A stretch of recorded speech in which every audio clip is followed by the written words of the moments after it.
दसम स्कंद के उत्तरार्ध की कथा को आगे बढ़ाते हुए आज कथा प्रारंभ करता हूँ।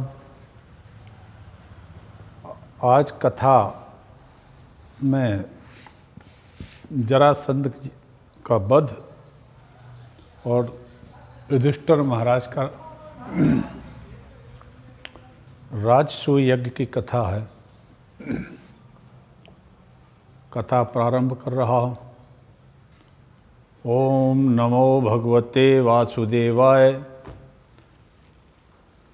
ओम नमो रासमंडलेश्वराय श्री कृष्णाय नमः।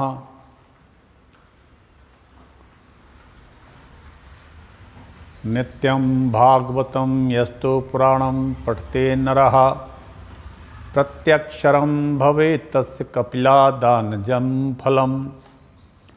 यः पठेत् प्रेतो नित्यं श्लोकं भागवतं श्रुत अष्टादश पुराणानां फलमाप्नोति मानवः। यह श्लोक स्कंद पुराण से है। विष्णु भगवान ब्रह्मा जी से इस श्लोक को कहते हैं कि भागवत श्रीमद् भागवत के एक अक्षर कान में पड़ जाए तो 18 पुराणों के पढ़ने का फल प्राप्त होता है। ये है महिमा। ओम पूर्णमदः पूर्णमिदं पूर्णात् पूर्णमुदच्यते पूर्णस्य पूर्णमादाय पूर्णमेवावशिष्यते। चिंतयन् परमेशानीं सताक्षीं जगदीश्वरीं पंचकोशान्तर्गतां पुच्छब्रह्मं स्वरूपिणीं रक्तांबर परिधानां करुणारससागरां नानायोद्धरामम्मां जगत्पालनं तत्परां शब्द ब्रह्ममयी चराचरमयी ज्योतिर्मयी वाङ्मयी नित्यानंदमयी निरंजनमयी तत्वमयी चिन्मयी तत्वातीतमयी परात्परमयी मायामयी श्रीमयी सर्वैश्वर्यमयी सदाशिवमयी मां पाहि मीनाम्बिके। ओम श्री महाअंजनाय पवनपुत्राय नमः। नारायणं नमस्कृत्य नरं चैव नरोत्तमं देवीं सरस्वतीं व्यासं ततो जयमुदीरयेत्। सीतानाथ समारंभां श्रीरामानंदार्य मध्यमाम् अस्मदाचार्य पर्यन्तां वन्दे श्रीगुरुपरम्परां। जय जय श्री राधारमण जय जय नवल किशोर जय गोपी चित्त चोर प्रभु जय जय माखन चोर। ओम सच्चिदानंद रूपाय विश्वोत्पत्त्यादि हेतवे तापत्रय विनाशाय श्री कृष्णाय वयं नुमः। नमोस्तु रामाय स लक्ष्मणाय दिव्यै च तस्यै जनकात्मजायै। नमोस्तु रुद्रेन्द्रयमानवेभ्यो नमोस्तु चंद्राग्नि मरुद्गणेभ्यः। हरि ओम नमो भगवते वासुदेवाय।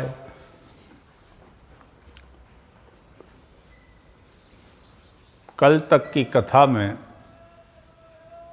सांब का विवाह दुर्योधन की पुत्री से हो गया। बलदाऊ जी बलराम ने उस विवाह में महत्वपूर्ण भूमिका निभाई है, क्योंकि दुर्योधन सांब से शादी करने के पक्ष में पहले नहीं था। बाद में फिर सब लोग पक्ष में हो गए और सांब जो कि जाम्बती का पुत्र है, भगवान कृष्ण की दूसरे नंबर की पत्नी है जाम्बती, जाम्बवान की लड़की है, वो पुत्री है, उसका पुत्र था सांब। सांब का मतलब होता है जब जाम्बती ने भगवान शंकर की और माता जगदम्बा की तपस्या की पुत्र प्राप्त करने के लिए, तब भगवान शंकर का एक रुद्रांश और माता पार्वती का एक अंश दोनों ने मिलके एक पुत्र के रूप में जन्म लिया, जिसका नाम था सांब। सांब का अर्थ है शिवजी और अम्बा की कृपा से जो प्राप्त हुआ। लेकिन ये बड़ा सुंदर था, बड़ा बलिष्ठ था। क्योंकि कोई ना कोई आदमी में कमी रहती है और वो इस सांब में कमी थी कि ये उद्दंड था बहुत। कृष्ण के सभी बच्चों में सबसे ज़्यादा उद्दंड भी यही था, और ये सभी से सुंदर भी था, क्योंकि ये शिव जी और माता जगदम्बा की अम्बा की कृपा से हुआ था। चलिए आगे बढ़ते हैं। भगवान ब्रह्म मुहूर्त में जागते हैं, जल से नेत्रों का प्रक्षालन करते हैं, प्रसन्न मुद्रा में अपने आत्म ज्योति स्वरूप का ध्यान करते हैं। फिर सुंदर निर्मल जल में यथाविधि स्नान करके कृष्ण शाखा के अंतर्गत हैं। सूर्योदय पूर्व अग्निहोत्र करने के बाद सूर्योदय होने पर माता पिता गुरुजनों को दंडवत प्रणाम करते हैं।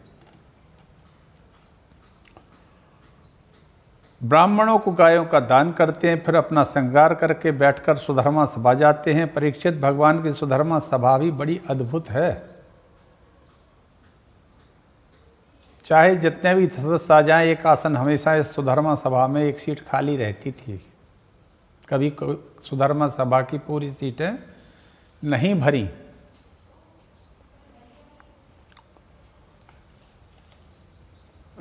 कोई भी सोडन वयादि विकार उसमें प्रवेश नहीं कर सकते हैं। आज सुधर्मा सभा में एक दूत ने पत्र लाकर दिया, कहा महाराज जरासंध के बंदी खाने में 20,800 राजा कैदी बने हुए हैं। जरासंध ने सभी राजाओं को एक एक करके पकड़ के कैद खाने में डाल रखा था। ऐसे 20,800 राजा कैदी हैं जो जरासंध की जेलों में बंद हैं, कारागार में बंद हैं। उन पर कृपा करके मुक्ति दिलाई। भगवान बोले उनसे कह देना कि हम बहुत जल्दी आएंगे। दूत चला गया। इतने में देवर्षि नारद आकर बोले, सरकार पांडवों ने आपको निमंत्रण भेजा है, वह राजसूय यज्ञ करना चाहते हैं, आप सपरिवार पधारें। भगवान बोले कह देना हम जल्दी ही आएंगे। भगवान ने उद्धव से पूछा, मैंने दोनों लोगों से कह दिया कि जल्दी आएंगे, पहले कहाँ जाना चाहिए? उद्धव जी बोले पहले पांडवों के यहाँ जाना चाहिए, क्योंकि राजसूय यज्ञ तभी संभव होगा जब जरासंध को जीत लिया जाएगा, क्योंकि जरासंध के जीते बिना राजसूय यज्ञ संपन्न करना असंभव है, संभव ही नहीं। वो फिर आ जाएगा लड़ने। भगवान इंद्रप्रस्थ पहुँचे, सपरिवार गाजे बाजे के साथ पांचों भाइयों ने उनका भव्य स्वागत किया, मानो मृत शरीर में प्राण आ गए हों। इस प्रकार पांचों भाई भगवान से मिले।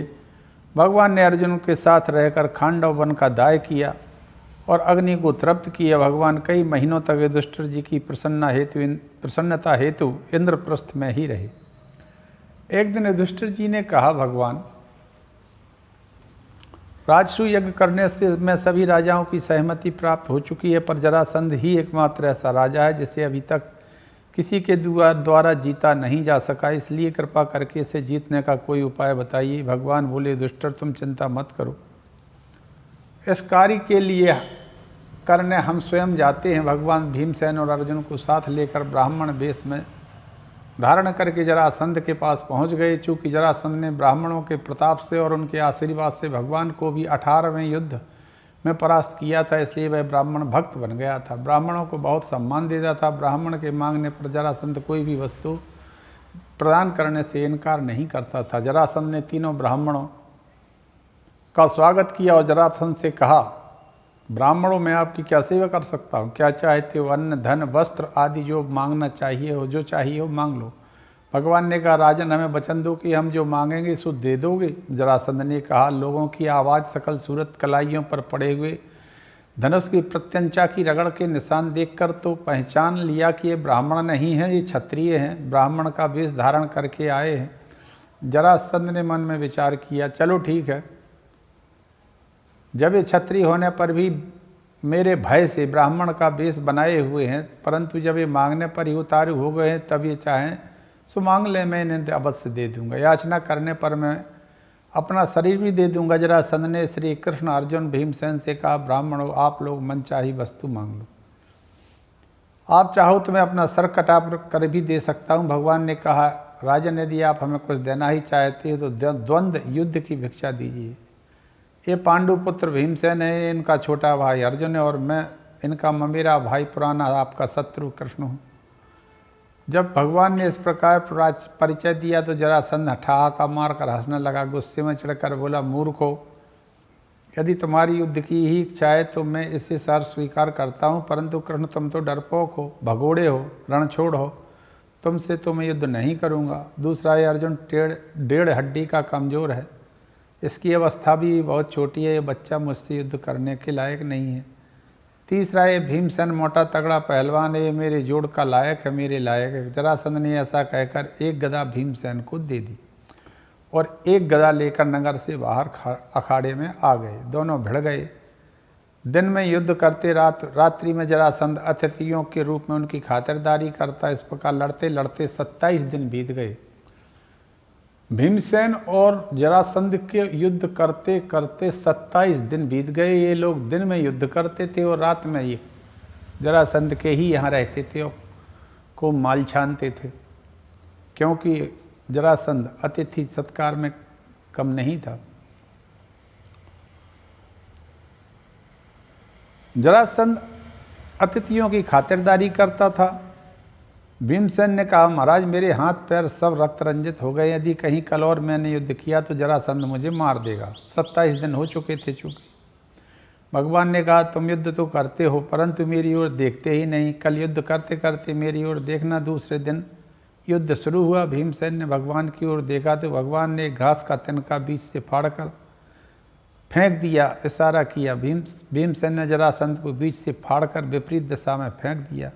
सोई जरासंध का वध हो गया। जरासंध की मृत्यु होने के बाद वहाँ की प्रजा जोर जोर से हाय हाय करके पुकारने लगी। भगवान ने भीमसेन का आलिंगन करके स्वागत किया। फिर भगवान ने जरासंध के पुत्र सहदेव को राज्य पर बिठाकर सिंहासन पर विराजमान कर दिया, उसको राजा बना दिया। भगवान ने जरासंध के कैद में पड़े हुए उन सभी राजाओं को कैद से मुक्त कराया।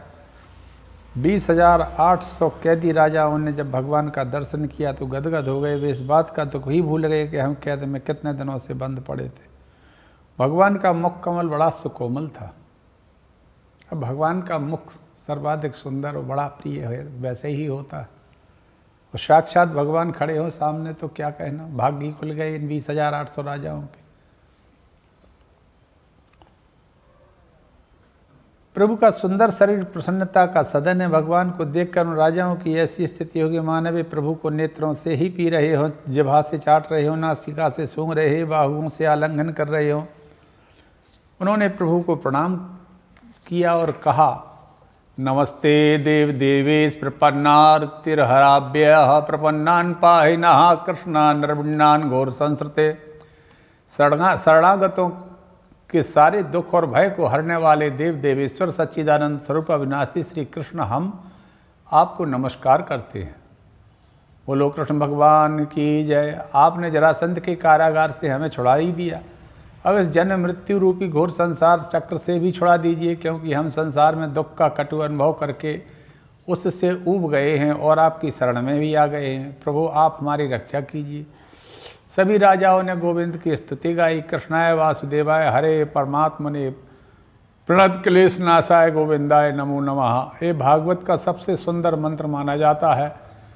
मित्रों, प्रणत जनों का क्लेश दूर करने वाले श्री कृष्ण कन्हैया गोविंद द्वारका नाथ, आपको हमारा प्रणाम है। ये भागवत का संकट मोचन मंत्र है। आप लोग चाहें तो इसको लिख ले। ये 10वें स्कंद का 16वें अध्याय का 73वां मंत्र है। कृष्णाय वासुदेवाय हरे परमात्मने प्रणतक्लेश नाशाय गोविंदाय नमो नमः। सुखदेव जी कहते हैं, राजन पांडवों का राजसूय यज्ञ प्रारंभ हुआ। उस यज्ञ में पहले समस्या खड़ी हुई कि प्रथम पूजन किसका हो, तो सहदेव ने भगवान का नाम प्रस्तावित किया। बाबा भीष्म ने उसका अनुमोदन किया। राजसभी ने स्वीकृति दे दी और जब ही भगवान का प्रथम पूजन आरंभ हुआ तो तिल में लाकर इससे शिशुपाल खड़ा हो गया। ये वही द्वारकाधीश है जिसकी बदौलत हम दूल्हा बनते बनते दुल्हन के डोले में खुद ही चले आए थे। आज बढ़िया मौका है, छोड़ूंगा नहीं। शिशुपाल ने भगवान पर गालियों की बौछार कर दी।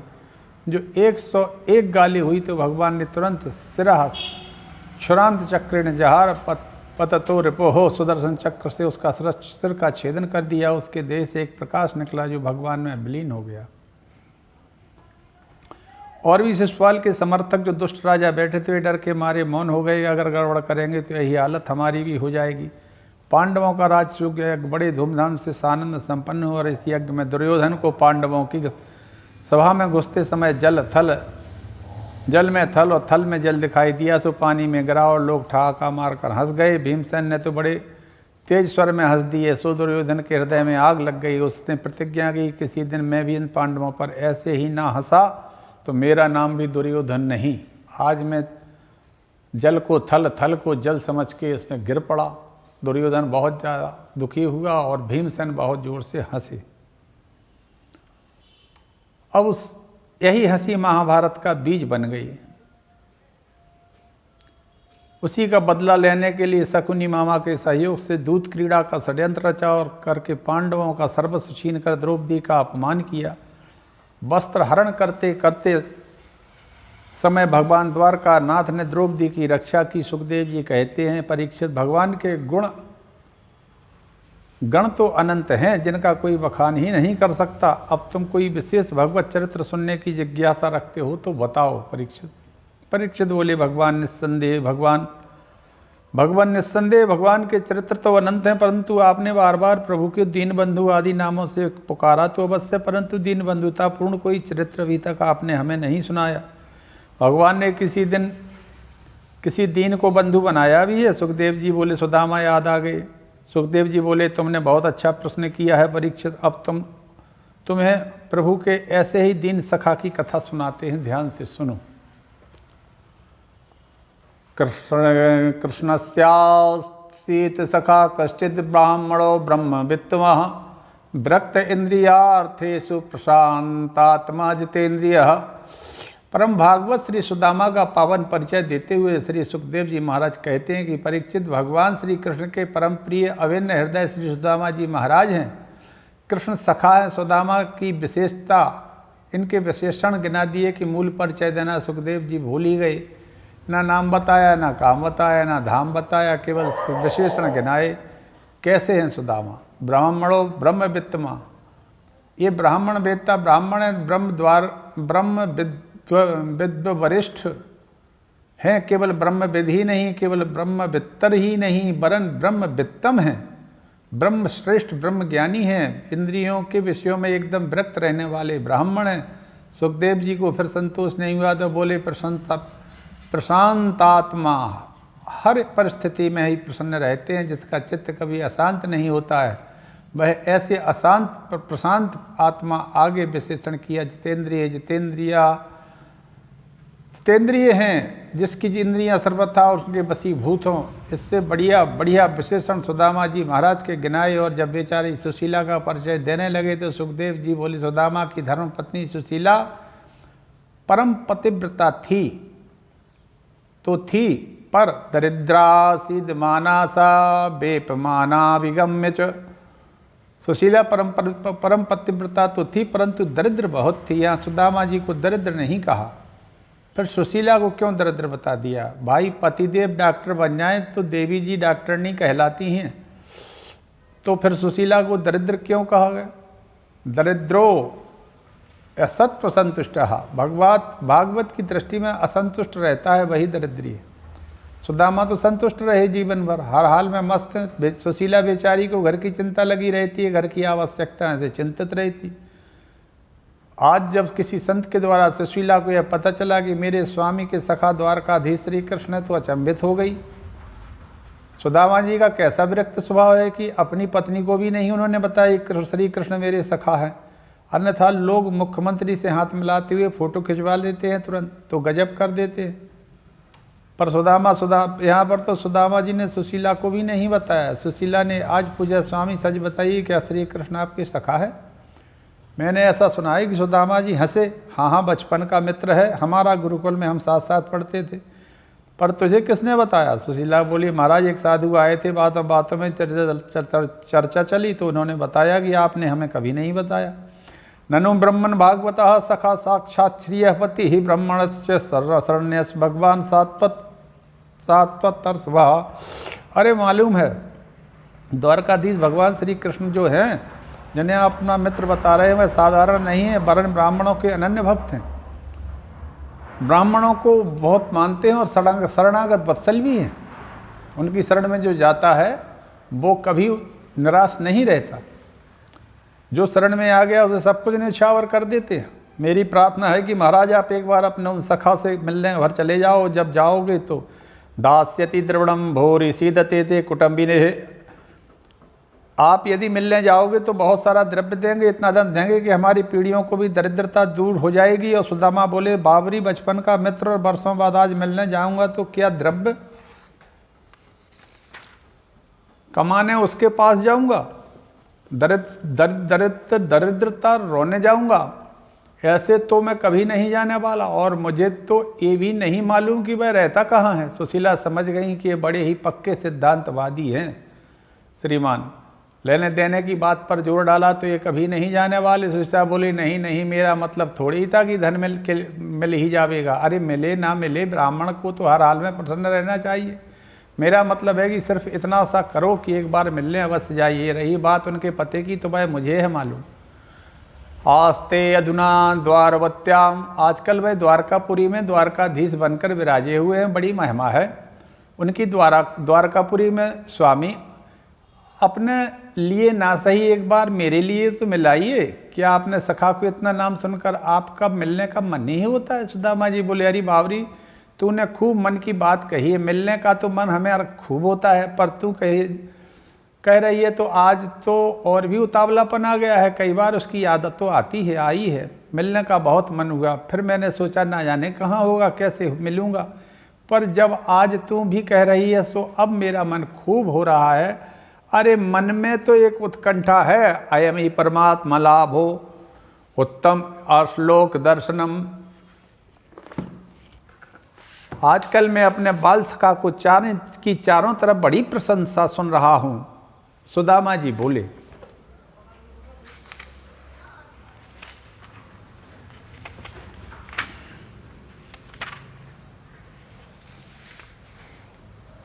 आओ गई आदर गयो नैनन गयो सने, तीनों तब ही गए जब ही कहा कछु दे। गुरु वैद्य और ज्योतिषी देव मंत्र वर्जा बड़राज, इन्हें भेंट बेम बिन जो मिले हो ही न पूर्ण काज। मांगने पर कहते हैं। पति के इन वचनों को सुनकर सुशीला पड़ोसन के घर गई और मना कर दिया। दूसरी तीसरी के यहाँ गई, सबने सुशीला का उपहास उड़ाया। एक ने कृपा करके सुशीला के पल्लू में कुछ पूजा के रंगीन चावल बांध दिए और कहा आकर के सुदामा जी के याचित्वा चतुरो मुष्टीन विप्रांत पृथक तंडुलान। सुदामा जी घर कुछ से चल दिए, सोच रहे थे कि मेरे धन्य भाग हैं जो आज गोविंद के दर्शन करूंगा। सुखदेव जी कहते अयम ही परमो लाभम उत्तम श्लोक दर्शनम, जन्म जन्म मुनि जतन कराही अंतराम कही आवत नाही। रास्ता दूर था, सुदामा जी रास्ते में सोचते चले जा रहे हैं कि आज मेरे बालपन का मित्र मिलेंगे। सोचते हैं प्रभु हे प्रेम पयोधि समझते हो, हम पपीहा प्यासा आया है, करुणानिधि यही समझ लेना। दुज दर्शन करने आया है, उस एक घड़ी के छलबल ने अब तक तुझ मुझको तरसाया है। हे कृपा सिंधु, हे कृष्ण सिंधु, ये नीच छली आज क्षमा मांगने आया है। सुदामा जी दुबले पतले थे, भूखे प्यासे चला नहीं जा रहा था। 3 दिना चली विप्र के दूखन लागे पाई, देखी वृक्ष की छाँव को सोई गयो पांव पसार। वृक्ष की छाया में बैठते हैं, प्रारब्ध खोटा है, कमजोर है, इसलिए दरिद्र है। क्या करो।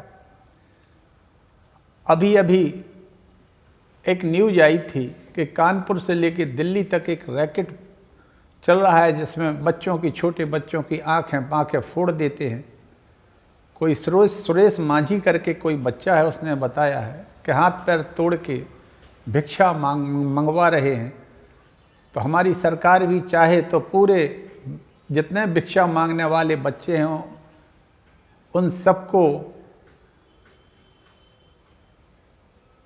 इकट्ठा करके उसकी जानकारी के लिए ले कि ये बच्चे कहाँ के हैं, किस हालात में हैं, और उनको आश्रमों में भेज दे ताकि वो इन दरिंदों के हाथ से बच सकें और दरिंदों को भी सख्त से सख्त सजा दें। क्या करें?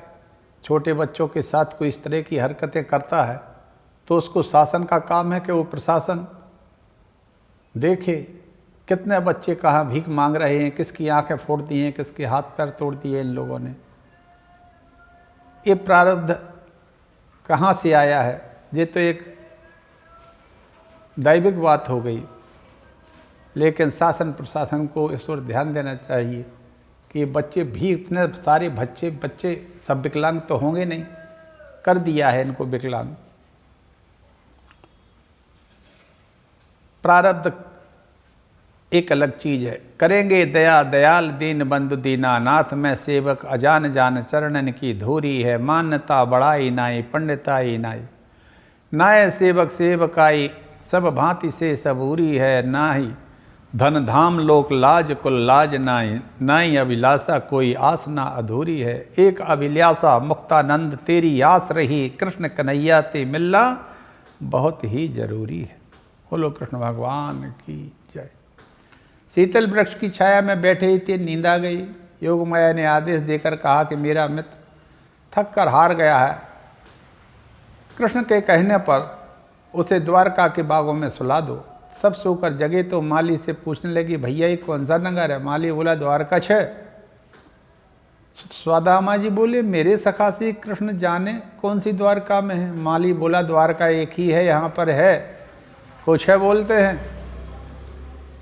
सुदामा जी प्रसन्न हो रहे, अब मेरे कृष्ण मुझे शीघ्र ही मिल जाएंगे, हे प्रभु।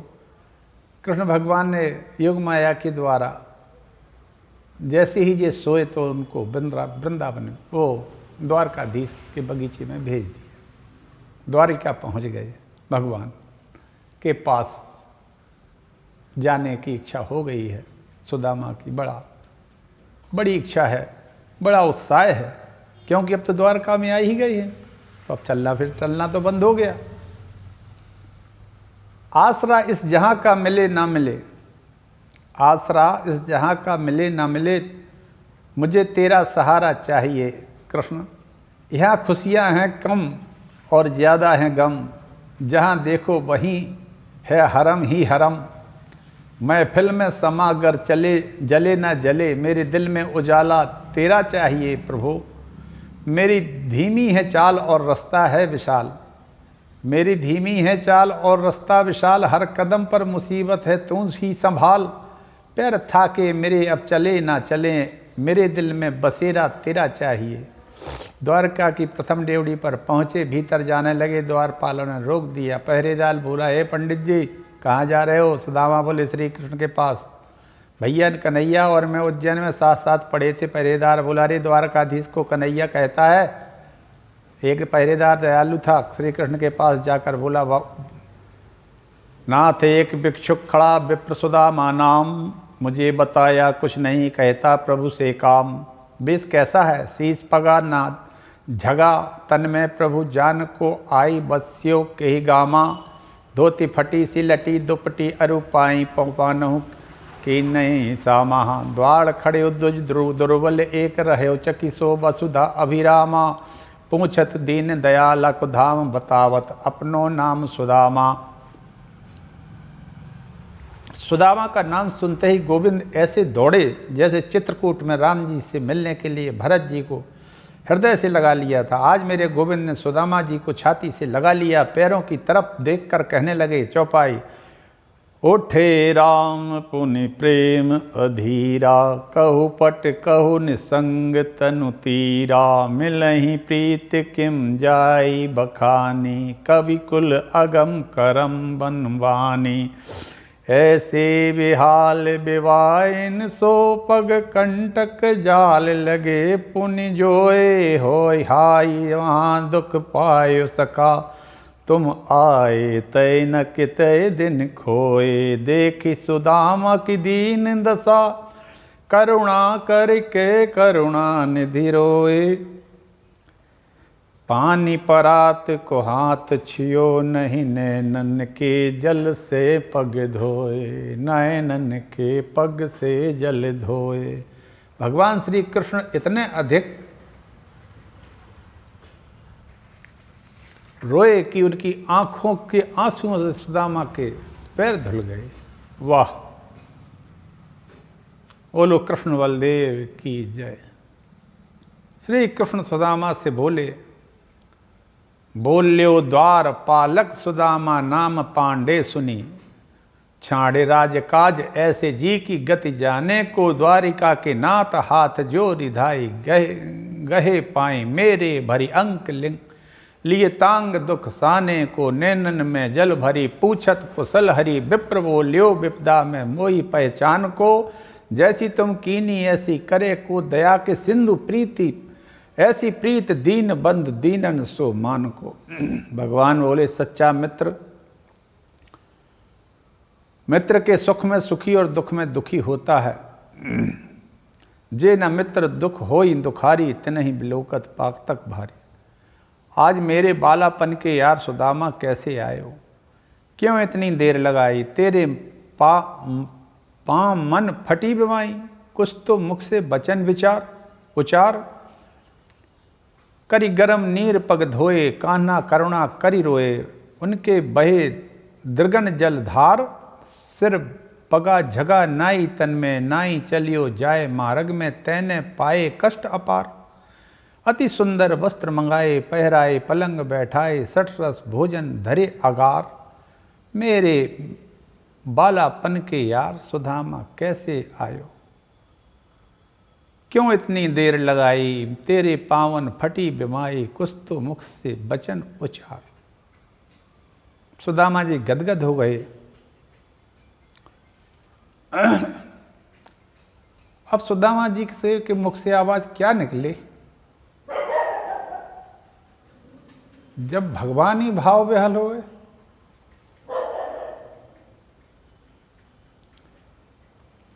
आज की कथा को यहीं विश्राम देता हूँ मित्रों, कल की कथा आगे कहेंगे। जय श्री कृष्ण हरे, जय श्री कृष्ण हरे, जय श्री कृष्ण हरे, जय श्री कृष्ण हरे।